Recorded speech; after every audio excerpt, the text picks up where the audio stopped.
شهر رمضان الذي أنزل فيه القرآن هدى للناس وبينات من الهدى والفرقان.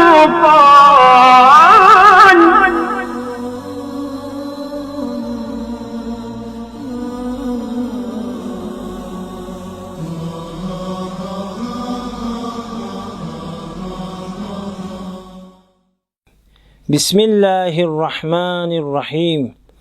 الحمد للہ رب العالمین والصلاة والسلام علی اشرف الانبیاء والمرسلین وآلہ الطیبین الطاہرین. ناظرین محترم، سلام علیکم. اجتماعی فسادات کے حوالے سے آپ کی خدمت میں گفتگو ہو رہی تھی اور کچھ سلوشنز، طریقے، راہ حل آپ کی خدمت میں پیش کیا. ان راستوں میں سے، طریقوں میں سے ایک طریقہ یہ ہے، فسادات کو روکنے کے لیے ایک بہترین مؤثر طریقہ امر بالمعروف ہے. امر بالمعروف کیا ہے؟ یعنی معروف کا حکم دینا، لوگوں کو معروف کی طرف، اچھائیوں کی طرف، حسنات کی طرف، اقدار اور فضیلتوں کی طرف بلانا، دعوت دینا، اور ساتھ ساتھ نہی عن المنکر کرنا، یعنی منکر سے بھی روکنا ہے.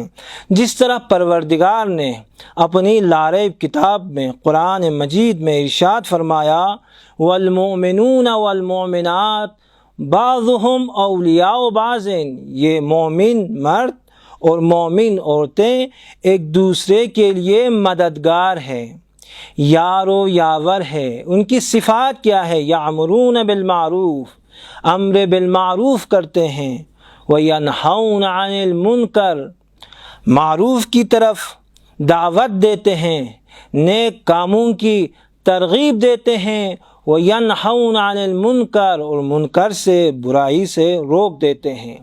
یقیمون الصلاۃ، نماز اقامہ کرتے ہیں، ویؤتون الزکوٰۃ، زکوٰۃ دیتے ہیں.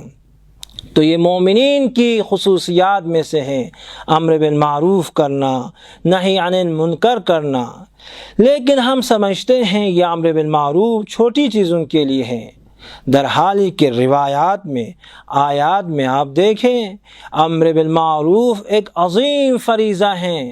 تمام امت کی اصلاح کے لیے، معاشرے کی، پوری قوم کی اصلاح کرنے کے لیے یہ امر بالمعروف ایک اہم فریضہ ہے. جس طرح امام حسین نے فرمایا، انما خرجت لطلب الاصلاح، میں اصلاح کے لیے نکل رہا ہوں. فی امت جدی، پوری امت کی اصلاح کے لیے. اور اصلاح کیسے ممکن ہے؟ اريد ان آمر بالمعروف وانہا عن المنکر، امر بالمعروف کے ذریعے سے اور نہی عن المنکر کے ذریعے سے ہم اصلاح کر سکتے ہیں. اب امر معروف اور نہی عن المنکر کے حوالے سے کیسے ہم کرتے ہیں؟ دو طریقے ہیں. ایک طریقہ مستقیم، یعنی ڈائریکٹلی اس کو بتا دینا، اسے امر بالمعروف کرنا سامع کو. لیکن دوسرا طریقہ انڈائریکٹ، یعنی اپنے عمل سے اسے پیغام دینا. مثال کے طور پر آپ کا دوست نماز نہیں پڑھ رہا ہے، آپ اسے ڈائریکٹ نہیں، انڈائریکٹ امر بالمعروف کرنا چاہتے ہیں، اسے روکنا چاہتے ہیں. تو کیسے کرتے ہیں؟ جب اسے دیکھتے ہیں آپ اس سے بات نہیں کرتے ہیں، اسے لفٹ نہیں دیتے ہیں، اس سے دور رہتے ہیں، تو آپ کے عمل سے وہ یہ پیغام، یہ میسیج لیتا ہے کہ مجھ سے غلطی ہوئی ہے، اور اس کام کو، اس منکر کو چھوڑ دیتا ہے.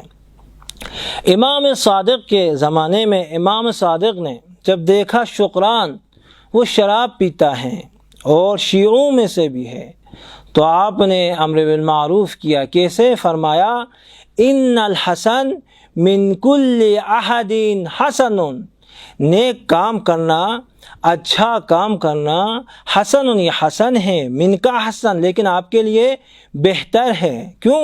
آپ ہمارے چاہنے والوں میں سے ہیں، آپ شیعہ ہیں، آپ سے زیادہ توقع ہے۔ وَإِنَّ الْقَبِيحَ مِنْ كُلِّ أَحَدٍ قَبِيحٌ، اور قبیح سب کی طرف سے اگر یہ قبیح سرزد ہو جائے، ہر انسان کے لیے قبیح ہے، قبیح قبیح ہے، لیکن من کا آپ کے لیے عقبہ، اس کے قباحت میں اضافہ ہوتا ہے، زیادہ قبیح ہے۔ تو آپ نے امام نے اسے سمجھا دیا انڈائریکٹلی، غیر مستقیم اسے سمجھا دیا کہ آپ ہمارے چاہنے والوں میں سے ہیں اور شراب پیتے ہیں اور یہ کام آپ کو زیب نہیں دیتا، اور وہ سمجھ گئے، شراب کو چھوڑ دیا۔ تو یہ دو اہم فریضہ اس وقت ہمارے معاشرے میں متروک ہے، اسے انجام دینے کی ضرورت ہے۔ امر بالمعروف، نیکیوں کی طرف، اچھائیوں کی طرف، خوبیوں کی طرف، فضیلتوں کی طرف دعوت دینا اور ساتھ ساتھ منکرات سے روکنا۔ یہ کیوں؟ اس لیے کہ ہمارا دشمن خاموش نہیں ہے، وہ بیدار ہے، وہ فساد پھیلانا چاہتا ہے، وہ فحشا پھیلانا چاہتا ہے۔ جس طرح حضرت موسیٰ کے زمانے میں موسیٰ بنی اسرائیل کے ساتھ جا رہے تھے تو دشمن نے دیکھا موسیٰ جنگ کے لیے تیار ہے، شہر کے قریب پہنچ چکے ہیں اور ہم موسیٰ سے جنگ نہیں کر سکتے، مقابلہ نہیں کر سکتے، تو انہوں نے بلعم باورا سے مدد مانگی۔ بلعم باورا نے کہا ہمارے پاس ایک راستے ہیں، اپنی عورتوں کو، خواتین کو آراستہ کر کے ان کے درمیان بھیجنا ہے تاکہ ان کے ذریعے سے فساد اور فحشا کی ترویج کروائیں۔ تو انہوں نے یہی کیا، اپنی عورتوں کو آراستہ کر کے بنی اسرائیل لشکر موسیٰ کے درمیان بھیجا۔ تجارت کے بہانے سے وہ خواتین گئیں اور فحشا کی ترویج کروائی وہاں پہ۔ تاریخ گواہ ہیں کہ فحشا کی وجہ سے موسیٰ کے لشکر میں وبا کی بیماری پھیل گئی اور یہ بیماری تیزی کے ساتھ پھیل گئی اور 20,000 لوگ اس خطرناک بیماری کی وجہ سے مر گئے۔ تو یہ دشمن کا حربہ ہے، فحشا اور فساد کو لوگوں میں، مسلمانوں میں پھیلانا۔ تو اس کو خنثی کرنے کے لیے ہمارے پاس جو طریقہ ہے، دشمن کے حربے کو ابطال کرنے کے لیے جو طریقہ ہے وہ ہے امر بالمعروف اور نہی عن المنکر۔ یہ بہترین طریقہ ہے، لیکن یہ بھی آپ کی خدمت میں بیان کروں، امر بالمعروف کی راہ میں، نہی عن المنکر کی راہ میں بہت سے مشکلات ہے، مصائب ہے، سختیاں ہیں۔ اسی لیے لقمان نے اپنے بیٹے سے کہا یا بنی اقم الصلاۃ، نماز ادا کرو، نماز قائم کر لو۔ یہ فقط نہیں، وامر، اور ساتھ ساتھ امر بالمعروف کر لو، وامر بالمعروف ونہا عن المنکر، اور نہی عن المنکر بھی کر لو۔ واصبر علی ما اصابک، امر بالمعروف کی راہ میں، نہی عن المنکر کی راہ میں مشکلات ہے، مشکلات کے وقت صبر بھی کرنا ہے۔ والسلام علیکم ورحمۃ اللہ وبرکاتہ۔